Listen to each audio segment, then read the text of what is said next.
Hello नमस्कार दोस्तों, स्वागत है आप सभी लोगों का साइंस विद पूजा मैं तुम्हें फिर एक बार फिर से हाजिर हूँ आप लोगों के लिए साइंस के बहुत ही बेहतरीन क्लास लेके। और आज की जो क्लास है इसमें सारे बायोलॉजी से रिलेटेड क्वेश्चन है, ठीक है। और आज की क्लास में हम लोग पूरे 20 क्वेश्चन सॉल्व करने वाले हैं, ठीक है। तो चलिए हम लोग क्लास की शुरुआत करते हैं बहुत ही बेहतरीन तरीके से और देखते हैं आज का पहला क्वेश्चन। तो देखिए दोस्तों, आज का जो पहला क्वेश्चन आपका पूछा है जीवन की मूलभूत इकाई यानी कि सेल की जो बेसिक यूनिट होती है या फिर फंडामेंटल यूनिट जो होती है वो क्या होती है। तो यहाँ पे दिया है कोशिका, अंग, ऊतक, नाभिक। तो यहाँ पे आपका जो राइट आंसर होगा कोशिका हो जाएगा। सेल को फंडामेंटल यूनिट ऑफ लाइफ कहा जाता है, ठीक है। चलिए क्वेश्चन नंबर सेकंड नंबर का क्वेश्चन देखिए दोस्तों, पूछा हुआ है निम्नलिखित में से किन कोशिकाओं में नाभिक नहीं होता है, किसमें न्यूक्लियस नहीं होता, किस सेल में, ये आपको बताना है। तो ए नंबर का ऑप्शन दिया है मूल रूप कोशिका, लाल रक्त कोशिका, प्लेटलेट्स या फिर पोनोसाइट। तो यहाँ पे जो आपका राइट आंसर होगा दोस्तों बिल्कुल से बी वाला आरबीसी जो होता है, इसमें न्यूक्लियस यानी कि आपका नाभिक क्या होता है, एब्सेंट होता है, ठीक है। चलिए क्वेश्चन नंबर थर्ड देखिएगा। थर्ड नंबर का जो क्वेश्चन है दोस्तों, पूछा है आपका निम्नलिखित में से कौन से जीव कोशिका सिद्धांत का पालन नहीं करता। ऐसा कौन सा ऑर्गेनिज्म होता है जो कोशिका सिद्धांत का पालन नहीं करता। ए नंबर पे दिया है जीवाणु, बी नंबर पे दिया है विषाणु, सी नंबर पे दिया है पादप, डी नंबर पे दिया है जलीय जीव। तो यहाँ पे देखिए जो आपका राइट आंसर हो जाएगा बिल्कुल से विषाणु, वायरस जो होते हैं वो कोशिका सिद्धांत का पालन नहीं करते हैं, ठीक है। क्वेश्चन नंबर फोर देखिएगा दोस्तों। फोर नंबर का जो क्वेश्चन आपका पूछा है, मानव शरीर की किन कोशिकाओं में माइटोकॉन्ड्रिया नहीं पाया जाता है। मानव शरीर की किन कोशिकाओं में माइटोकॉन्ड्रिया नहीं पाया जाता है, ये बिल्कुल से आपको क्या करना है यहाँ पे बताना है। तो देखिए यकृत कोशिकाएं, श्वेत रक्त कोशिकाएं, लाल रक्त कोशिकाएं, मांसपेशी कोशिकाएं, यहाँ पे बिल्कुल से लाल रक्त कोशिकाएं, सी वाला ऑप्शन सही होगा। आरबीसी में आपका माइटोकॉन्ड्रिया क्या होता है, एब्सेंट होता है, ठीक है। तो चलिए नेक्स्ट क्वेश्चन की तरफ हम लोग चलते हैं।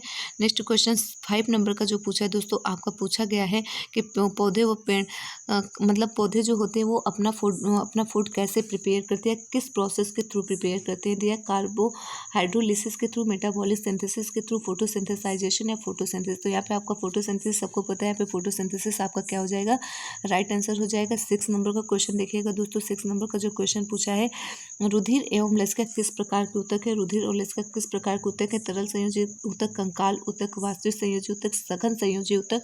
तो देखिए आपका रुधिर एवं लसिका जो है वो एक टाइप का तरल संयोजी ऊतक में आता है, लिक्विड कनेक्टिव टिश्यू हम इसे कहते हैं, ठीक है। क्वेश्चन नंबर 7 देखिएगा। 7 नंबर का जो क्वेश्चन पूछा है, मानव शरीर के लिए किस अंग को लाल रक्त कणिकाओं का कब्रिस्तान कहा जाता है। सिंपल वर्ड में कहे तो आरबीसी का कब्रिस्तान किसे कहा जाता है, यकृत को, अस्थि मज्जा को, प्लीहा को या फिर हृदय को। तो यहाँ पे आपका जो राइट आंसर होगा प्लीहा, स्प्लीन आपका राइट आंसर हो जाएगा।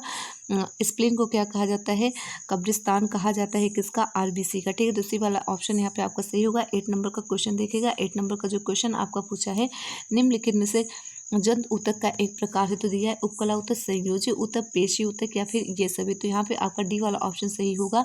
उपकला ऊतक, संयोजी ऊतक, पेशी ऊतक, ये तीनों क्या होते हैं, जंत ऊतक के प्रकार में आते, ठीक है। क्वेश्चन नंबर आप देखिएगा 9 नंबर का। 9 नंबर का जो क्वेश्चन पूछा है दोस्तों, मूली किसका एक उदाहरण है। मूली किसका एक उदाहरण है, ये आपको यहाँ पे बताना है। गट्टा, जड़, कंद या फल। तो जड़ का उदाहरण होता है मूली आपका। चलिए क्वेश्चन नंबर 10 की तरफ हम लोग चलेंगे। 10 नंबर का क्वेश्चन देखिए दोस्तों, पूछा है पपीते में पीले रंग का कारण है। पपीता किसके कारण पीले रंग का होता है। Papain, lycopene, caricaxanthin, carotene. तो 10 नंबर में आपका जो राइट आंसर होगा बिल्कुल से सी वाला ऑप्शन आपका सही होगा। कैरिकोजेंथिन का के कारण जो पपीता होता है वो क्या होता है, पीला होता है। क्वेश्चन नंबर 11 देखिएगा। 11 नंबर का क्वेश्चन पूछा है, वाष्प सर्जन के लिए पौधे की निम्नलिखित संरचनाओं में से कौन उत्तरदायी है। दारू, मूल, रंध्र या फिर छालरंध्र को स्टोमेटा भी कहते हैं। यहाँ पे सी वाला ऑप्शन आपका सही होगा। स्टोमेटा जो होता है वो वाष्प सर्जन के लिए उत्तरदायी माना जाता है पौधों में। क्वेश्चन नंबर 12 देखिएगा। 12 नंबर का जो क्वेश्चन है पूछा है, डेंड्रोलॉजी का संबंध किससे है।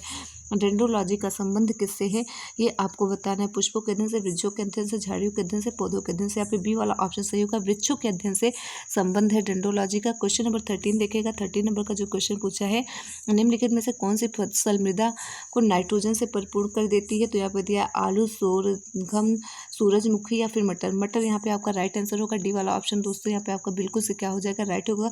क्वेश्चन पूछा है निम्नलिखित में से कौन सी फसल मृदा को नाइट्रोजन से परिपूर्ण कर देती है। तो मटर जो है वो नाइट्रोजन से परिपूर्ण कर देती है मृदा को। यहाँ पे डी वाला ऑप्शन आपका क्या हो गया, सही हो गया। क्वेश्चन नंबर 14 देखिएगा। 14 नंबर का जो क्वेश्चन आपका पूछा है, निम्नलिखित में से यौगिकों के विकास समूह निम्नलिखित में से यौगिकों के विकास समूह को सहायक आहार कारक कहा जाता है। विटामिन, हार्मोन, वसा या फिर प्रोटीन। तो सहायक आहार बताना है यहाँ पे आपको। तो यहाँ पे ए नंबर का ऑप्शन आपका सही होगा, विटामिन। यहाँ पे क्या हो जाएगा, बिल्कुल से आपका सही हो जाएगा। ठीक है, चलिए नेक्स्ट क्वेश्चन देखिएगा। नेक्स्ट क्वेश्चन जो आपका पूछा हुआ है 15 नंबर क्वेश्चन आपका पूछा हुआ है कि मानव यकृत में विटामिन ए कहाँ पे भंडारित होता है। विटामिन ए का कहाँ पे भंडारित होता है ये आपको बताना है। यकृत में, त्वचा में, फुफ्फुस में या फिर वृक्क में। तो लीवर यहाँ पे आपका राइट आंसर होगा। ए नंबर का ऑप्शन आपका यहाँ पे बिल्कुल से सही हो जाएगा। ठीक है, चलिए नेक्स्ट क्वेश्चन देखिएगा आप। 16 नंबर का जो क्वेश्चन पूछा है, पेलाग्रा और स्कर्वी कम्सर कौन से पेलाग्रा क्या है, एक टाइप का डिजीज़ होता है, स्कर्वी भी एक टाइप का डिजीज़ होता है। ठीक है, और ये दोनों बीमारियाँ किस विटामिन की कमी के कारण होती है। विटामिन सी और डी, विटामिन B3 और सी, विटामिन ए और विटामिन बी, विटामिन ए और बी। तो देखिए यहाँ पे आपका जो राइट आंसर होगा आपका विटामिन B3 और CB वाला ऑप्शन यहाँ पे क्या होगा, बिल्कुल से आपका सही हो जाएगा। ठीक है, नेक्स्ट क्वेश्चन नंबर 17 की तरफ चलेंगे। देखिएगा 17 नंबर का जो क्वेश्चन पूछा है कि मछली से दिया हुआ है क्वेश्चन आपका, मछली से प्राप्त होने वाला कॉड लिवर तेल किस विटामिन से समृद्ध होता है। Vitamin E, vitamin D, vitamin C या फिर विटामिन बी। तो देखिए यहाँ पे आपका जो राइट आंसर होगा बिल्कुल से बी वाला, विटामिन डी से समृद्ध होता है मछली का कॉड लिवर तेल। ठीक है, क्वेश्चन नंबर 18 देखिएगा। 18 नंबर का जो क्वेश्चन पूछा है कि पोषक तत्वों को मुख्यतः निम्नलिखित 2 वर्गों में विभाजित किया जाता है। किस 2 वर्गों में विभाजित किया जाता है। पोषक तत्वों को दिया है कार्बनिक एवं अकार्बनिक, प्राकृतिक एवं कृत्रिम, मांस एवं सब्जियां, इनमें से कोई नहीं। तो यहाँ पे बी वाला ऑप्शन आपका सही होगा। प्राकृतिक एवं कृत्रिम में हम पोषक तत्वों को क्या कर सकते हैं, 2 वर्गों में विभाजित कर सकते हैं।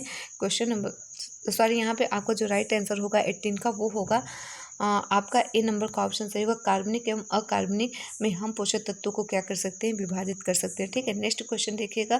क्वेश्चन नंबर 19 नंबर का जो क्वेश्चन पूछा है, निम्न में से कौन से पौधों के लिए सूक्ष्म पोषक तत्व नहीं है। तो लोहा, मैग्नीशियम, मेलिडेनम या फिर मैग्नीज। तो यहाँ पे आपका जो राइट आंसर होगा दोस्तों वो होगा मैग्नीशियम। बी नंबर का ऑप्शन यहाँ पे आपका क्या हो जाएगा, बिल्कुल से सही हो जाएगा। ठीक है, चलिए और आज का जो लास्ट क्वेश्चन है, क्वेश्चन पूछा हुआ है आपका यहाँ पे क्वेश्चन रिपीट है। ठीक है, तो आज हम लोग पूरे 20 क्वेश्चन इस क्लास में सॉल्व करे हैं। और ऐसे बेहतरीन क्वेश्चन के लिए आप लोग मेरे चैनल से जुड़े रहिए, साइंस विद पूजा मैम से जुड़े रहिए। और क्वेश्चन आपको पसंद आए हो, क्लास आपको अच्छी लगी हो, तो चैनल को प्लीज़ सब्सक्राइब और लाइक कर दीजिएगा। Thank you so much.